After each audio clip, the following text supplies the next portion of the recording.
The city sleeps behind steel and silence, but inside one tower, the lights are still on, monitors flicker, radios hum, and one man watches it all.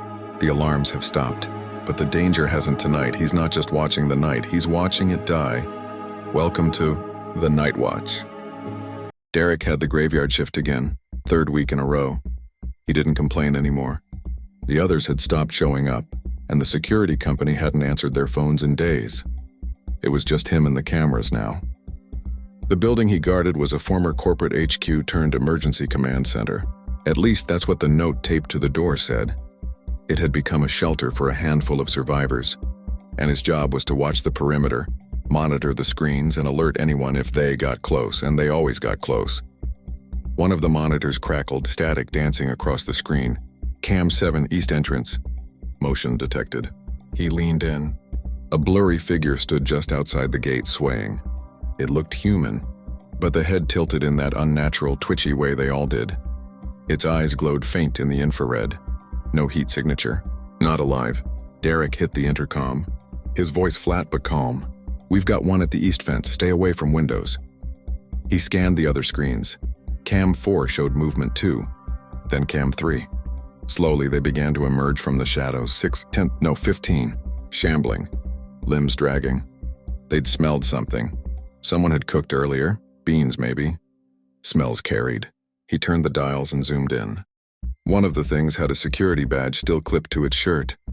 It had been human once. It might have been him if he ever left the building. A bang echoed through the hallway behind him. He froze. That wasn't outside. The mic crackled again, this time from the internal system. A child's voice whispered, "He's not watching the door." Derek turned slowly. The hallway was pitch black, and the door behind him was open. The hallway door was open. Derek froze in the center of the control room, his eyes locked on the crack of darkness just beyond the threshold. He knew he had closed it. He always closed it. That was the rule. Lock the door, double-check, and stay put until sunup. But now it stood ajar, swaying slightly with the faint draft rolling in from somewhere deeper in the building. "Anyone outside control?" He whispered into the walkie. Only static answered. He adjusted the dial, switched frequencies. Nothing, no voices, no static. Just the kind of dead silence that felt intentional. Turning slowly back to the bank of monitors, Derek scanned each feed. Most of the outside cameras still showed movement. Dozens of the infected wandering near the fence. Shoulders hunched, arms loose and swaying like broken puppets. Some threw themselves into the gate in desperate lunges, teeth bared. But it held. For now, Cam 2 was black, not frozen, offline. A blinking message pulsed at the bottom of the feed. Rewiring, he hadn't touched the systems in days. That wasn't a real status. The word made no sense in the context of the software. A glitch? Suddenly, the lights overhead dimmed just for a second before flickering back to life. The backup generator kicked with a soft hum, even though the main power hadn't dropped. Something was wrong. Derek reached into the emergency drawer, pulled out his flashlight and turned toward the door. His hand hovered over the frame. He didn't want to touch it. Something in his gut told him not to. Then came the sound, a soft shuffle like skin dragging on tile. Slow, deliberate, close. "Who's there?" he barked, raising the flashlight like a weapon. No answer. Just the creak of the door as it opened another inch. He kicked it shut and locked it again, twisting the bolt so hard it squealed.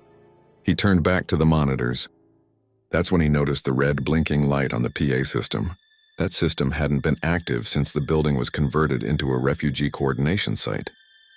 The speaker on the wall buzzed softly, then a voice emerged. "Warped," stretched like a tape pulled too slow. "Watching you." The words were drawn out, childlike, mocking. He unplugged the speaker from the wall. Still the voice continued, now louder. "Watching." He yanked the power cord, silencing it mid-syllable. Derek's hands were slick with sweat. He backed toward the small closet and opened the emergency lockbox. Inside, a single 9mm pistol and one clip. He slid it in. Checked the slide. Ready. Then a soft knock from the inside of the control room door. One knock, then two, then a third, louder. Derek spun and stared at the door. The bolt was still locked, but it vibrated slightly with the last knock. The cameras showed no one outside it. Nothing near it. Still, the door shook again. He raised the pistol, pointed it at the door, and whispered, "If this is a prank, you're dead already." Silence, but then from behind him a click, the sound of a switch being flipped. He turned. All the monitors turned off at once except Cam 2. It was no longer black. It showed the hallway right outside the control room. And standing in front of the camera was himself, staring directly into the lens. Same uniform, same flashlight, same pistol. But the face in the feed was smiling, not a warm smile. Something twisted, gleeful. Derek dropped the flashlight. He wasn't alone. Not anymore. The monitors flickered one by one, their feeds blinking into static. Derek stood in front of them, gun shaking in his hand, sweat cutting rivers through the dirt on his forehead. The last working feed, Cam 1, still showed the lobby. And then, someone walked in. Not a zombie, not staggering. A man, wearing Derek's old uniform. The figure turned to the camera, eyes hollow, mouth stretched in a grin that didn't belong on any living face. His skin sagged like overcooked meat, and yet he stood calm, deliberate, staring directly into the lens. Then the voice returned, this time from the intercom on the desk. "We told you. Keep watching." The room plunged into darkness. Derek clicked on his flashlight, but it barely held a glow. He swept the beam toward the hallway, still empty. The PA crackled again. "Your shift's over." His breath caught. A shape darted past the open doorway. Fast, too fast. He backed toward the monitors, but there was no feed left.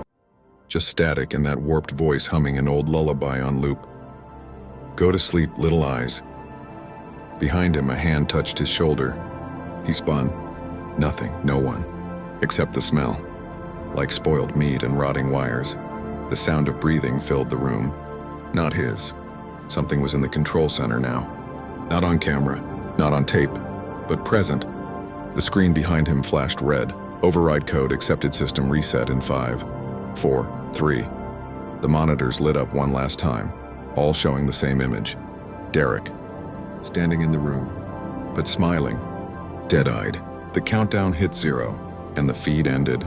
Some say the cameras kept recording. That long after the building fell silent, the monitors blinked on every night at midnight and showed only one feed, a single chair facing the screen. Empty until it wasn't. They say if you watch closely, frame by frame, you'll catch the outline of a man, slouched, eyes hollow, grinning at nothing, like he's still on duty. Some shifts never end and some night watches never sleep.